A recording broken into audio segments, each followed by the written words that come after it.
This little popper was created by Tom Schuecker. He left his mark in the fly fishing and fly tying industry, and this is one of the bugs he came up with back in 1978. You can do a dirty yellow like this one. Here's one in a black. Here's one in a brown, and if you notice, they got a little mouth on them that looks like that. Now to point out on these, you want the eye in the lower 1/3 of your little mouth. We'll start out with a Mustad 9672 or an R74. Now this is a size 4. So I've started my GSP thread 200 denier just in front of the point of the hook and gone back. This will be where we tie in our wing and tail. I very rarely directly endorse any material, but this is Hairline's Primo deer hair. And it comes in a strip about 12 inches long. But if you want consistent deer hair for spinning, this is the way to go. Again, I don't really endorse any companies, but I will say that the online store Jay Stockard has a great selection of these. All right, take a clump about 2 millimeters in diameter. Make sure you comb that out. I've got a little barber's comb here. A mustache comb works as well. We're going to put that the center of our little clump right in front of our bump there.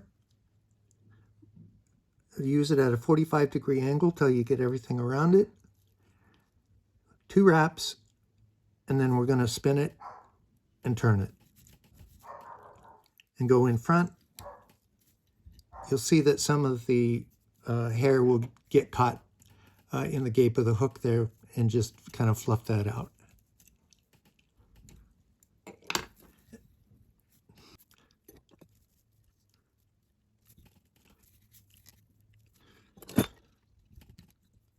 And then we'll work our way forward until we get to the second clump at the end, where we will put an extra clump right on the top, so it'll cause the popper mouth to point down. So just keep on working your way front. All right, we're getting to the point where we're about done with our deer hair. Well, we probably got about 2 more clumps we can put on here. So this next clump will be on top only. So take a clump, and then we're going to comb out the fur again. Now this time we'll lay it across top just like we do the others. Take 1, 2 wraps, but this time we're not going to let it spin. We're just going to hang on to it, and it'll flare on the top. I don't know if you can see that very well, but most of it did flare, and we didn't let it spin. So we'll bring that back.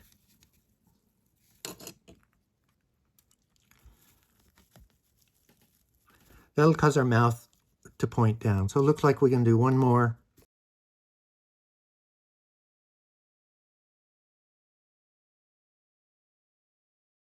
Okay, and we'll just tie that off with a few half hitches. And to cut our GSP, we just make a little V with our scissors, come up against, and go on up. And then we'll put a little bit of super glue on there to hold it.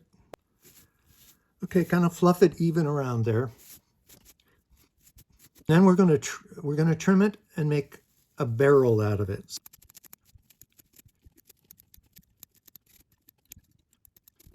And I'll turn it so you want it to just look like that.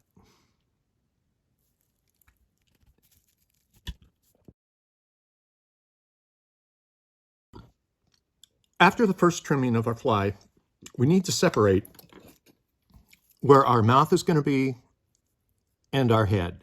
As we divide this and look at it, we want to make sure we won't have any gaps in the mouth at a point of 1/4 inch away from the hook shank. The rest of this out here will just be trimmed away.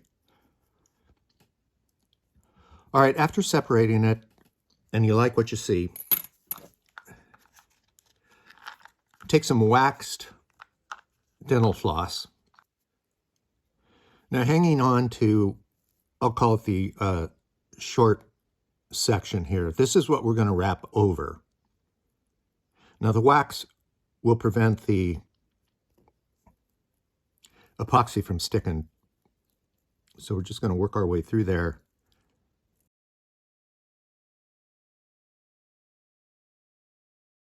I'm going to put some hackle pliers on it and have it hang down. So it's this section right in here is where we're going to put some epoxy. Now what helps is to just trim off some of those tips. They're not going to be part of the mouth, but they do impact how the hairs will go together as we put on the epoxy. So we're just doing a light trim here.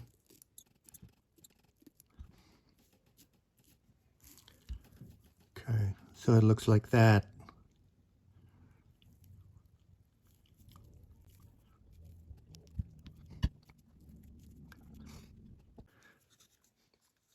Now the epoxy I've mixed up is a 5-minute epoxy. I then just take a little brush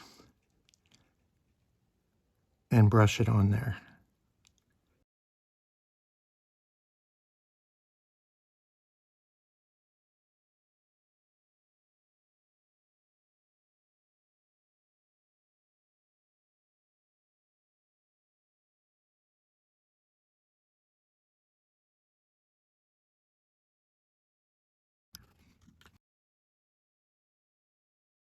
With the epoxy set, and it's fairly stiff, I want to show you what I was talking about as far as gaps go. So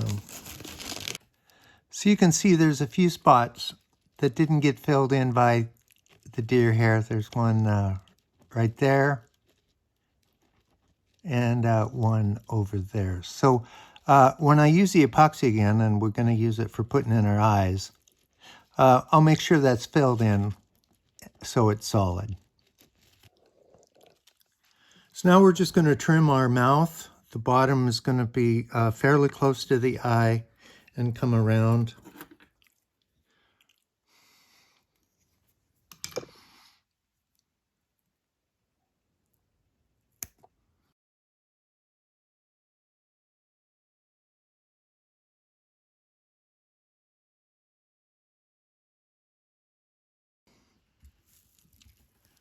So here we are with our mouth.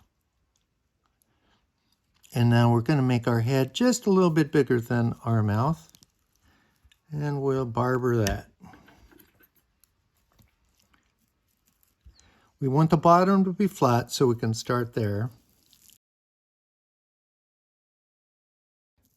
Okay, there we have it. You can see we're got a nice round head. We're flat on the bottom there, even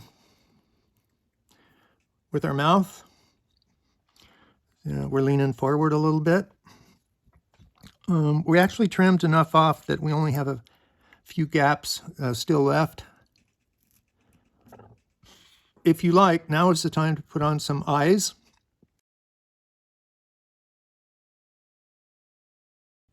We'll resume tying the fly now with some black thread. This is 70 denier. You can use 140. Start at the big clump.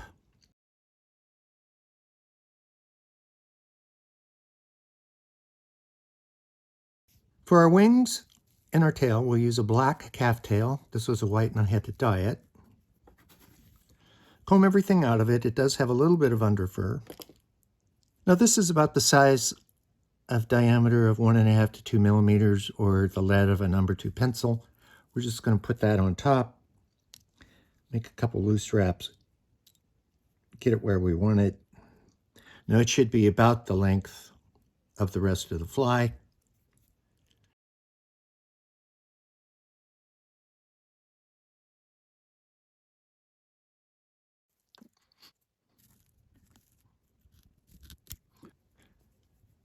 Take another section of a calf tail. We want the length to just be under the length of the hook shank, so 3/4 of the hook shank. Lay that cross top.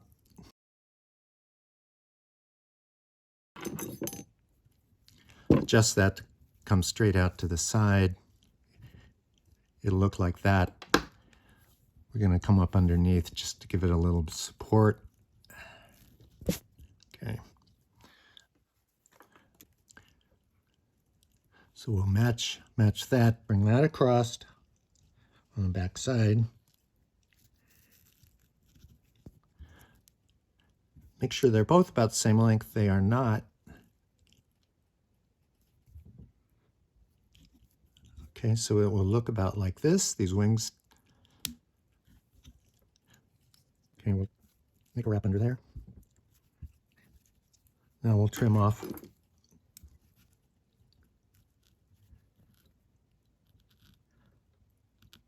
And we'll just gradually taper our body there.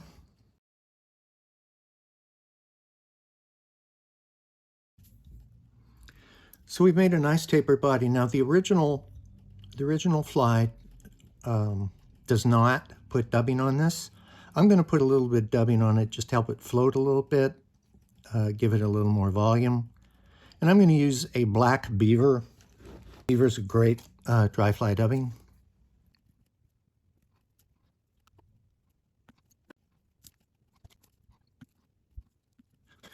And let's finish off our fly with some half hitches.